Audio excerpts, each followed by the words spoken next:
Contrary to popular belief, I'm not Santa Claus. I'm actually King Lear. And we're performing Act 3, Scene 2.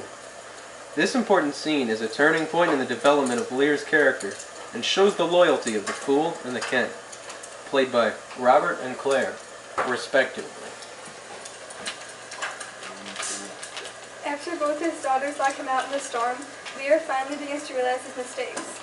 When he says his wits begin to turn, it shows that he is sort of returning to sanity. He now realizes that the people he banished, Kent and Cordelia, actually love him, but his other daughters don't.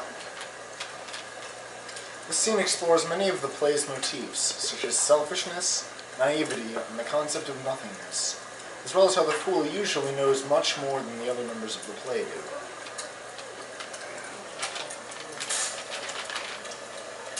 The storm was a crucial element in the scene because it represents Lear's madness and anger in his fall from power. Therefore, we felt it important to add this in the filming of the scene. The night was also dark and gloomy, representing the mood of the scene. Ho, ho, ho. Merry Christmas. Blow, winds, and crack your cheeks. Rage, blow, you cataracts and hurricanes. Spout until you drench the steeple, drown the cock. You sulphurous and thought-executing fires, vaunt couriers of oak-cleaving thunderbolt. Singe my white head, and thou, all shaking thunder, smite flat among country of the world. Crack nature's molds, and Germans spill at once that make ungrateful man.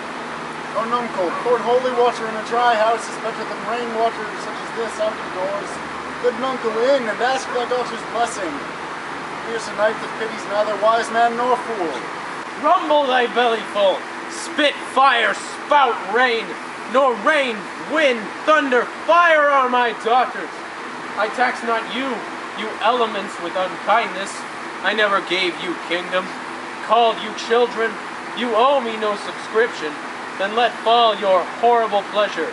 Here I stand, your slave, a poor, weak, infirm, and despised old man.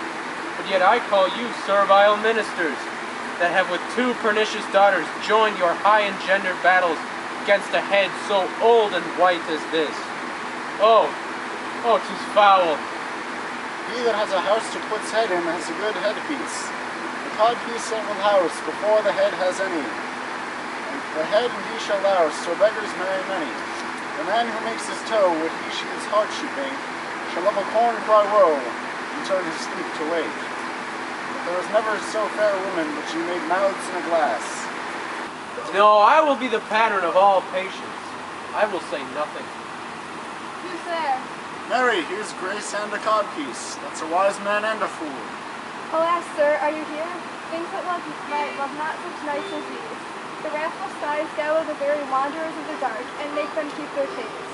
Since I was man, such sheets of fire, such bursts of horrid thunder, such groans of roaring wind and rain, I never remember to have heard.